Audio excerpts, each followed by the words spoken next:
Hey, what's going on YouTube? Pure TCG back here with another deck profile. I just got back literally maybe an hour ago from Omaha Regionals, and I ended up getting second place, going 7-1 with Branded.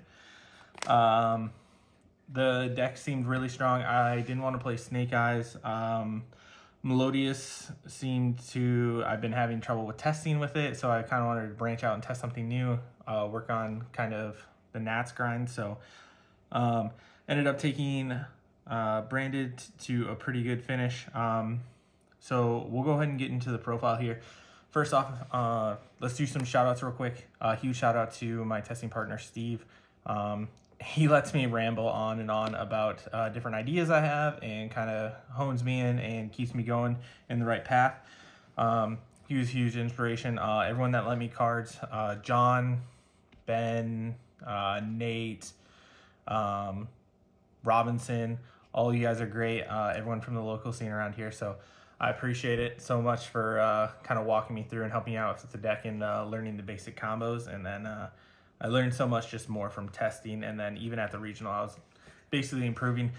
This deck is kind of, all I think of is like spider webs on the wall, pretty much. Like this line goes here to here to here to here, and then if you get hand trapped, you got to jump to this place. It's interesting to say the least, but I'll quit rambling and get into it. I apologize, I'm a little tired here, but let's just go through it. Also, it might be triggering with the rarities. Sorry, this is just what I had available to me at the time when building the deck, so don't punish me too much in the comments. But we got 3 Albaz, definitely necessary. We got 3 Aluber. All of this is pretty standard. 3 Albion. This card was insane all day. I didn't have any issues with like it clogging or anything along those lines, so that was really good. Then we got obviously the 3 Cartesia and 2 Quem. I think 3 is definitely the right choice for this. I was testing 2 for a while, but you honestly just want to draw this card. Even seeing multiples is fine, because then you can add 1 back and then have another one in graveyard for the Quem to summon back. If you're going to go for your Shrouded Dragon line, if that ends up getting stopped, then you have the Quem bringing back the Cartesia and just getting you more follow-up and resources on your opponent's turn. 2 Mercurier. I cited one of these out a lot, especially when I was going second, but I think 2's right. Being able to search 2 is really nice. There's a couple times where I would be able to Mercurier on my turn and then be able to search another one with Lost on their turn and have plays go through. Also, you'll see later on I am running the 1 gold Sark, so being able to Sark one away, and so having another one as a search target was huge. The 1 Tragedy. I am playing the 1 kit so that you can, in like grind games, loop like Retribution and Brainer Red, things along those lines. Just keep looping your resource engine and bringing her back. She was all right. I only saw her a couple times today, and it only came up. I definitely cited her out every time I was going second because she is kind of resource intensive, being that -1 to search. But we got the 1 Lubellion, 1 Sornir, and the 1 Gimmick Puppet. This card is just insane, obviously, especially when you're able to do the combo under Lost. There was either 3 or 4 matches today.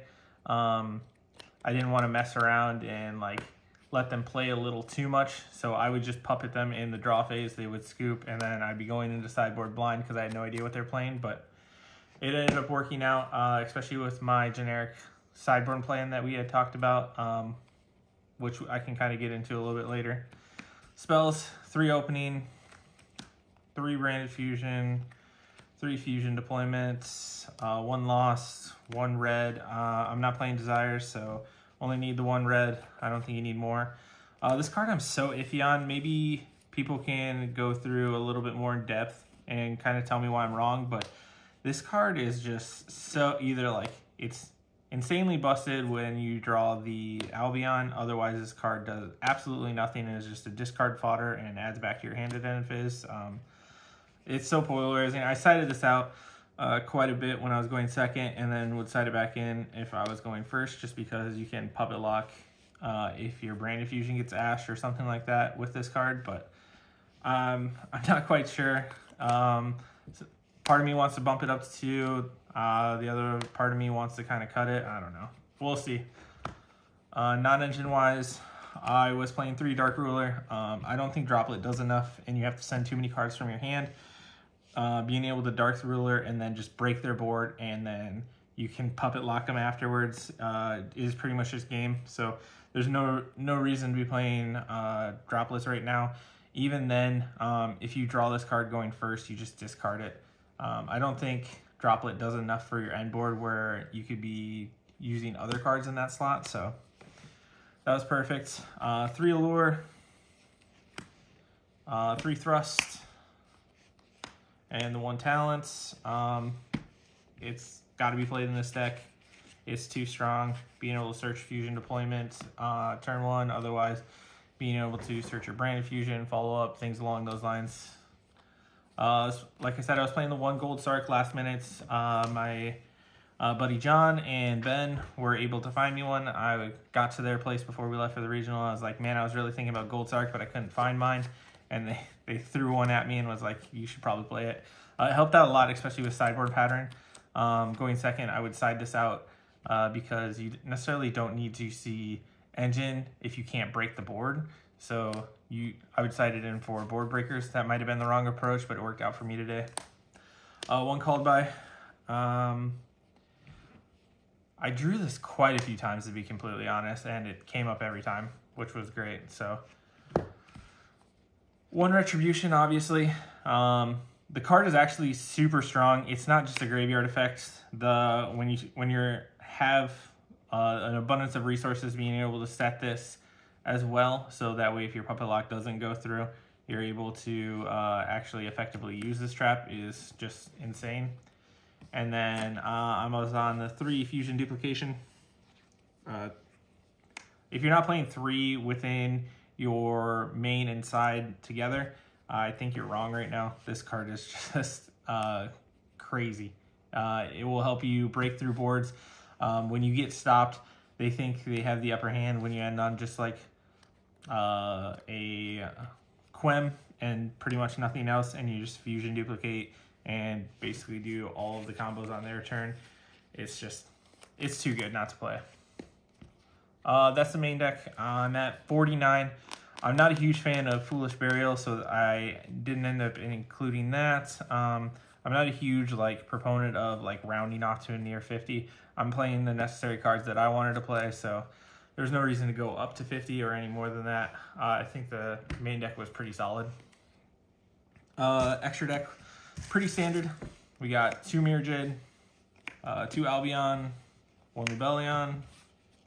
There's a couple times, honestly, if I can talk, I'm pretty new to the deck, so there's a couple times where I wanted a second one of the Lubellion, because there's when you want to just put a bunch of resources back and not have to put itself back. But the more I get more comfortable with the deck, the better I feel like I'll become as far as managing the resources. This card, insane. Oh my goodness. Being able to contact fuse with opponents' things like making Tempai go first. They set up their seals. You set an Albaz and just end up contact fusing it away.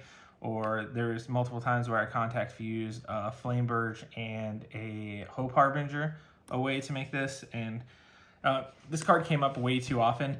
You can also make this with the Lubellion when you're in a grindy game and just put all of your dragons back.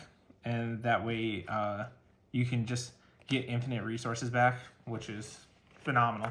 1 Titaniclad, card's crazy. This card won me a lot of games, being able to send it off of Branded and High Spirits when I did see that line. Otherwise, being able to dump it with the Quertus or with the Grand Guganol to go ahead and do the puppet lock on their turn if I did get stopped. 1 Sanctifier, 1 Rimbrum, 2 Grand Guganol. This is for the puppet lock. You have to run the 2. 1 Quertus. This card came up a couple times today. It was alright. 1 Chimera.